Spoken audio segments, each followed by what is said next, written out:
Kia ora, good morning. Welcome to the Eye in the Sky Show podcast. So this is just a quick little video.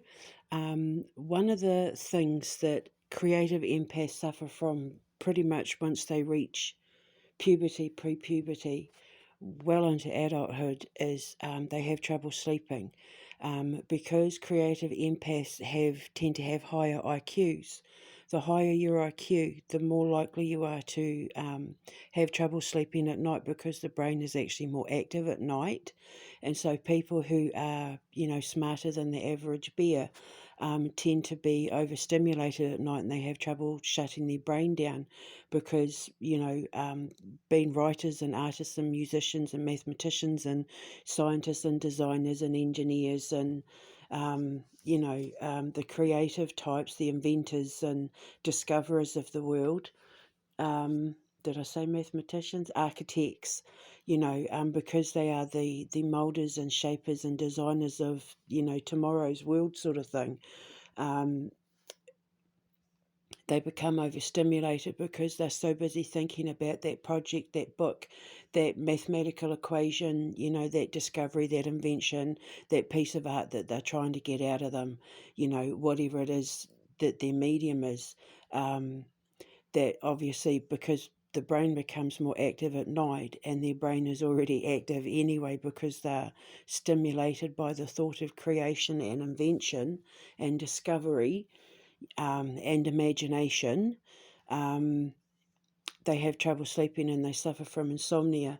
Through the course of my career, and it's one of the things that my mother taught me, being Indigenous, but through the course of my career and helping people when I used to give like empath therapy and, ascension therapy once I figured out what ascensions were and, built the science around ascension therapy to help creative empaths,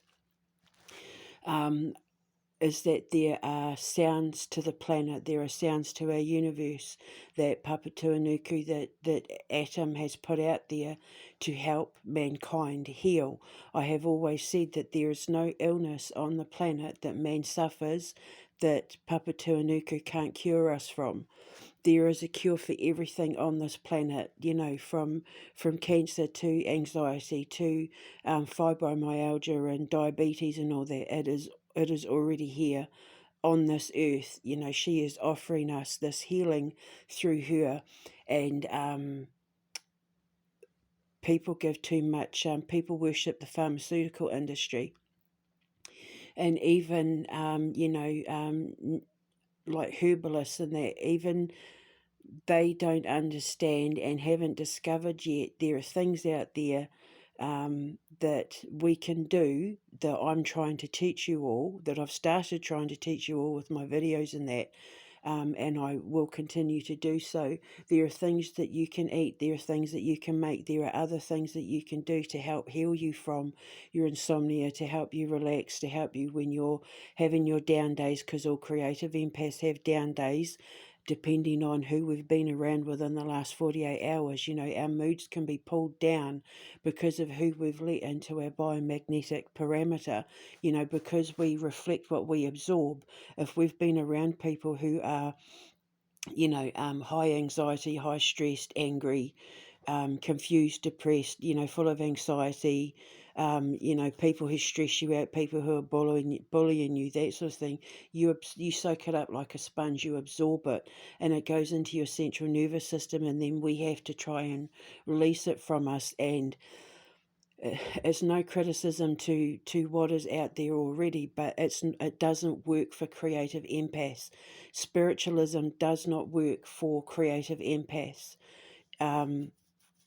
Because they resonate on a different frequency to everybody else on the planet, they're trying, like for example, meditation, creative empaths, and I've studied this for well over 25 years, creative empaths cannot meditate.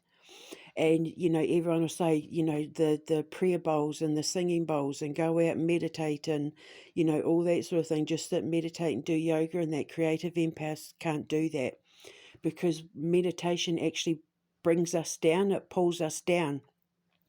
it takes us from the atomic frequency and pulls us down into the ethers, so it's a descent. So when creative empaths try to meditate, they become overstimulated because they resonate at a higher frequency anyway. They resonate at a frequency that is above anything that you're going to get in the ethers when you meditate. So when a creative empath meditates, it actually brings them down and pulls them down into a aggressive, agitated, depressive state.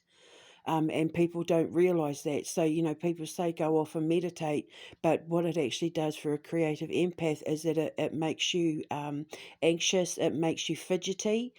You can't sit still, you can't shut your mind down, you can't concentrate, you can't like flatline your brain, you can't do it. It's impossible. It's like it's like it's like trying to stop a rabbit from jumping, like grounding a rabbit's feet to the ground, like gluing their feet to the ground.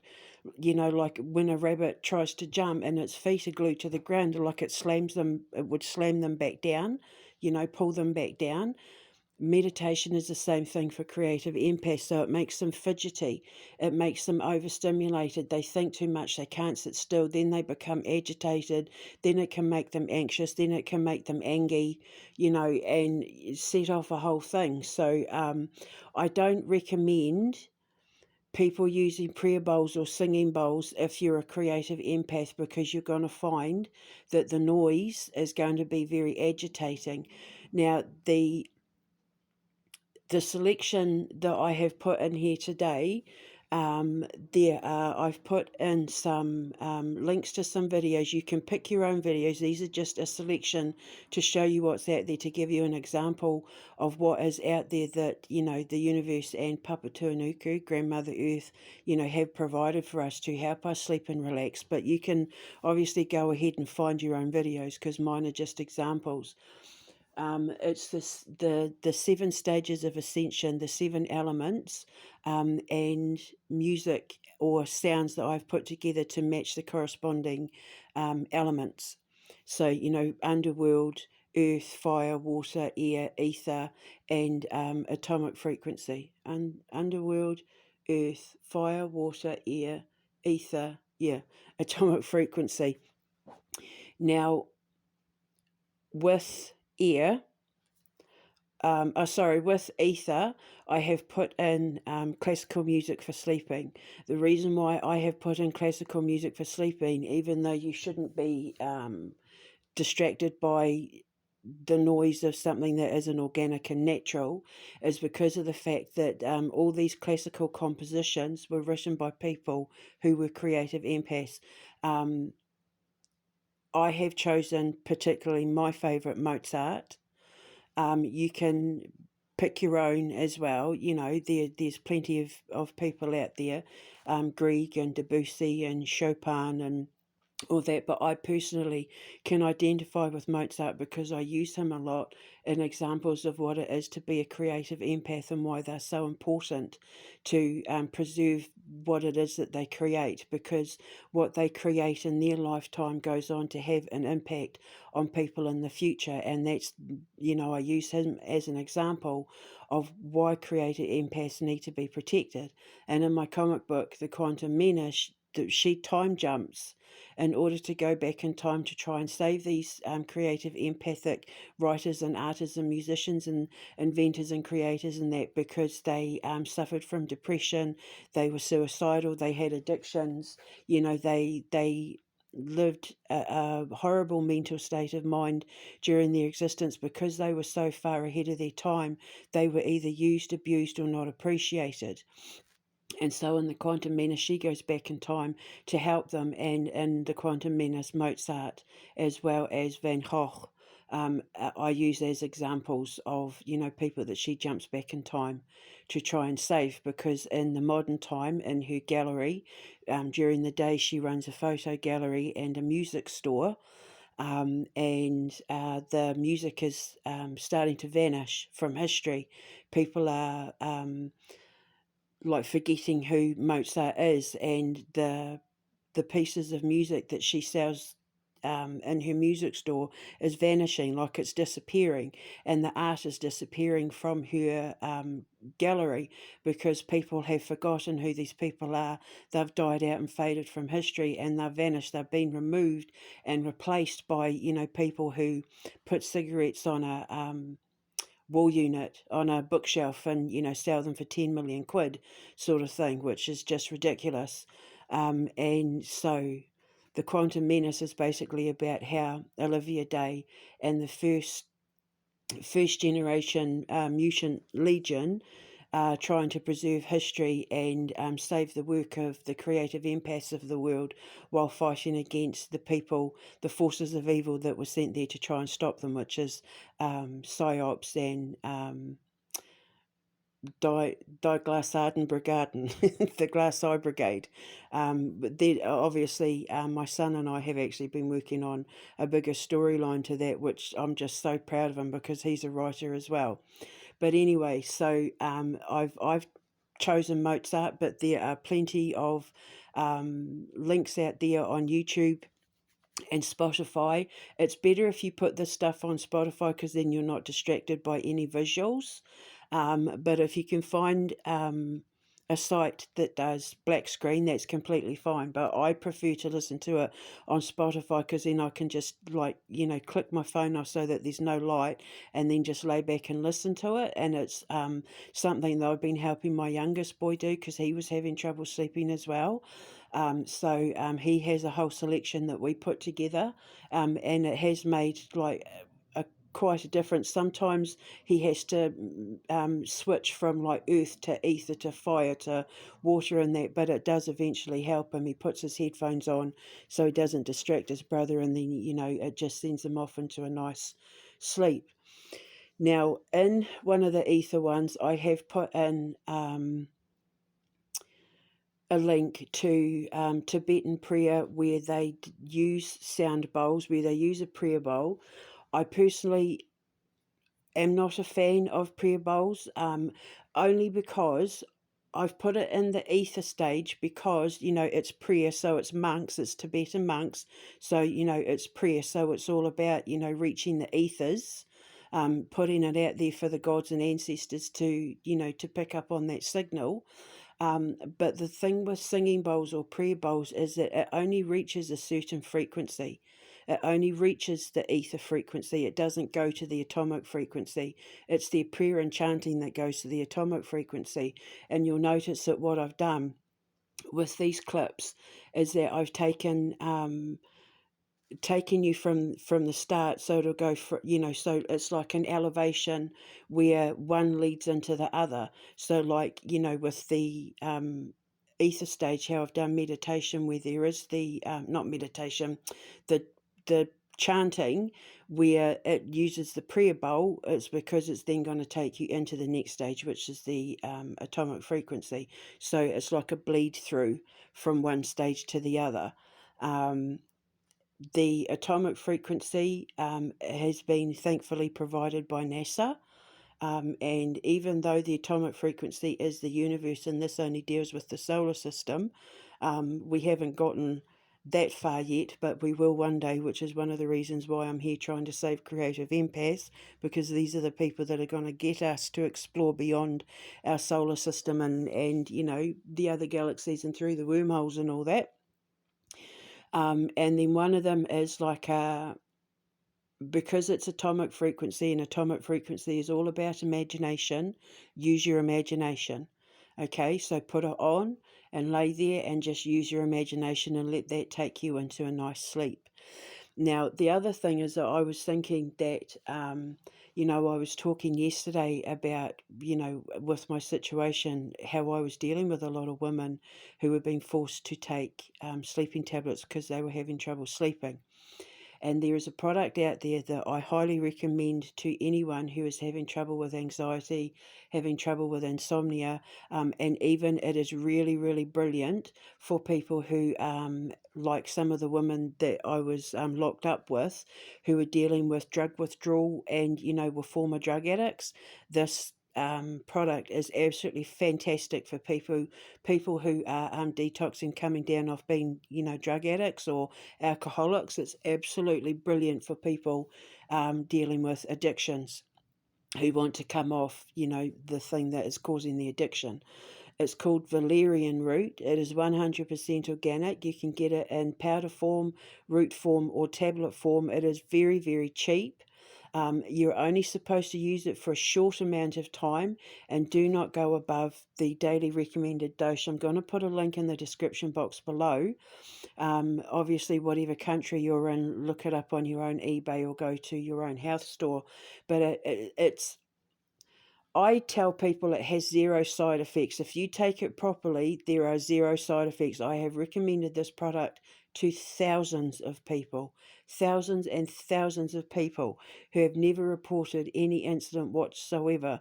But there have been recently reported side effects of dizziness, nausea, stomach cramps. But I'm suspecting it might be because people like how it makes them feel, so they take more than the daily recommended dose, which I wouldn't recommend because you're actually only supposed to be on it for a couple of weeks at a time, like for no more than 14 days at a time. It's not the sort of thing you're supposed to take day in, day out, day in, day out, like prescription medication. It's like a short-term release from, a long-term problem. So you're supposed to take it, for a couple of weeks and then, let the melatonin in your brain try and balance itself out naturally, because that's basically what it does. It helps, it balances your serotonin, your cortisol levels and your melatonin in your brain and that. And what it does is it gives you the same sensation that you would after you've had like a long day. When you're utterly exhausted, you go off into a natural sleep. It's not like a drugged sleep. It's like you hop into bed and you just feel like like you've had a workout, you went and hiked the mountains, you went out and partied with your friends and that, and come home after a long day's work at the end of it utterly exhausted. And then when you wake up in the morning, you don't feel groggy, you don't feel that kind of foggy-headed, heavy-brained, like, feeling groggy. You don't have any of that. It sends your sends your body into a natural sleep, like you've had just a long, hard day, and then when you wake up, there's no side effects, there's no headaches, there's no dry mouth, there's none of that stuff that you get with prescription medication. So you can look at the side effects and that and decide yourself. But like I said, I've recommended this product to thousands of people and nobody's had a problem with it. So I'm suspecting that because when I first discovered it, there was reported no side effects. There never used to be any side effects. So either, whoever's taking it as taking like a modified version of valerian root, or they're taking more than the recommended daily dose, or taking it longer than they should. So just take it for a couple of weeks at a time. Take it only when you need it, not because you want it. This isn't something that you take for your anxiety or your insomnia because it helps you get through the day. This is to help you rebalance your body and bring everything, all the chemicals in your brain going through your body, rebalancing it all out. And it's not to be used like day in, day out, for months, days, weeks, years at a time. This is only supposed to be, to help you, because then what it does, like it did with everybody that I recommended it to, and even when I took it, when I was coming off all the morphines and that I was on for my hernia repair, I was suffering from mesh rejection from my 3 hernia repair surgeries for 6 years. And I was literally rotting from the outside in. So, yeah, so when I took it, when I decided to come off like the amitriptylines and the what was it? I was on morphine, I was on diazepam, I was on dihydrocodone, I was on OxyContin, like I was on 4 or 5 different kinds of morphine tablets as well as amitriptyline and that. I hated it, so I just started taking valerian instead, and I had no side effects, and I only needed to take it for about 7 days and then I was completely fine. Never looked back. It's just I haven't I can't speak highly enough of this product, basically. So I'm going to put links in the description box below. So, you know, click on whatever your star sign is. Try, so like if you're an air sign, um, Libra, Gemini, Aquarius, go to the air ones. Or, you know, if you're Pisces, Scorpio, Cancer, go to the water ones. But it doesn't really matter. Go to the ones that you feel drawn to, or mix and match, you know, mix it up. It's basically whatever you click on is going to tell you the stage of your ascension, where you are. So, like in the Underworld one, if you're feeling a bit down, if you're feeling a bit sort of sad and depressed and that sort of thing, then click on the Underworld one, and you know you're going to feel comfortable there. But these are healthy selections. These are selections that I have chosen to help you heal your mind and rebalance your body, and help you relax and feel more comfortable loving the skin that you're in, because you have to understand that being a creative empath, you are going to have your down days. It is inevitable. Unless you can isolate yourself from people who are only master makers, it is impossible to avoid people who are of a lower vibration and lower frequency. And because when you're around it, you absorb it, you soak it like a sponge, you reflect it back.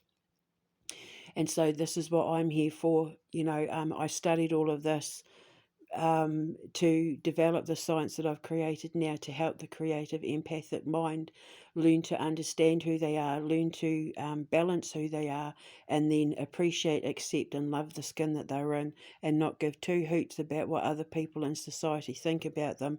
Because, as I keep saying, a creative empath wasn't born to fit in. It's not for us to fit into society, it's for society to fit in with us, you know, to fit around us. Back in the medieval days, like especially in Scotland and Ireland, people like us, the ones that eventually were deemed witches, because we spoke multiple languages, because we created things that were, you know, ahead of our time, because we lived on the plants, because we knew the plants that could heal us, and, you know, we talked to animals because we understood natural telepathy and that sort of thing. To the uneducated mind, it was seen as devil worshipping and witchcraft. Now, the word witch and Wicca or Wiccan comes from the word wick, Wicce, and it means, wick actually means wisdom of the ages or ancient wisdom, but witch means of intelligence or intellect. So most quote unquote witches today are no true representation of what it is a witch really is. There were a lot of people practicing proper witchcraft in the Victorian era here in Britain, and I'm going to put a link to my Instagram in the description box below so you can see exactly what I'm talking about, because in the Victorian era, most households knew what plants and stuff to use to, you know, for healing and medicine. And then it became frowned upon with the introduction of like pharmaceuticals, and the church, you know, wanting to guide and direct and dictate people's faith and religion and connection to God. Slowly the real Wicks got pushed out, and in order to do it, they started sacrificing us and executing us. But in actual fact, a Wick was an Indigenous person, you know, your shaman. They started killing off the shamans, and I don't say witch doctors because witch doctors do animal sacrifices, and God does not accept anyone into the kingdoms of heaven if you sacrifice a life, be it animal or human. So, but you know, shaman and medicine men and medicine women and people like me, you know, high priestesses, and that we were executed because they didn't want people like us having control over other people's health and spiritual well-being. They used to, wherever there were people like us around, people used to come and build their villages around their sages and their wicks and you know, spiritual leaders and that, because they trusted them, because they knew what they were doing, because they were smarter than the average bear. But then with the, you know, with the introduction of government and church and religion and all that, you know, we were seen as a threat, so they started slaughtering us in our tens of thousands, you know, and that's why I'm here and why I'm going to build the Alchemist Cavern in Salem, Massachusetts, because I promised St. Joan of Arc and Isis and God in a dream. I had a dream where they said I had to put it there. I had to build it there in Salem, particularly because I'm speaking up to defend, the innocent people who were condemned for being witches and warlocks and that, when in actual fact they were just herbalists and naturopaths, and people who knew how to heal other people using sage advice and the planet in order to do it. So I am trying to help people step out of the matrix of that mindset of knowing, of thinking they know what a witch or a warlock or, like talking to the gods and the planets and the animals, and there actually is. Because, where there's very few of us left now, especially because they're trying to kill off Indigenous, as you know from my case, they're trying to, you know, deem us as crazy and, feeding us drugs and alcohol and that to shut us down. And I can't have that. And I truly believe that my gods and my ancestors put me on this planet because they knew that I would figure this stuff out and that I would be determined enough and have a big enough gob to want to put it out there to correct the wrongs in the world, to defend the people that need defending, and to draw attention to the fact that there are so many people out there pretending to know what they're talking about when it comes to the occult, when in actual fact it's detrimental to the lives of the people who actually do it the right way, who actually understand it the right way, because it is for the purpose of, healing mankind, not hurting them. And it's also detrimental to the planet and to civilization as well, because it's not helping us evolve in any way, shape, or form. I mean, for the simple fact, even if you look at pentagrams, how they put pentagrams in a circle, circles in occult terms mean to stop the flow of evolution. It's trapping it. Nothing in real occult terms should be in a circle, because it stops the flow of evolution. It should be a cross here, so like the crucifix is wrong. The crucifix should look like a cross here, and not a circle, because not an enclosed, not in anything enclosed or in a circle, because it stops the flow of evolution. It stops the flow of creation. It stops the connection to the atomic frequency and connection to source. And yet, you see everyone going on about circles and that in the occult world, and in religion it's all about, closed crucifixes and just, yeah. So I mean, I could go on for hours, but I want to go and get my breakfast. So click to the links in the description box below, and if you have any questions, you know where I am, and I will speak to you next time. Remember to hold your head up and know that you are loved. Mwah.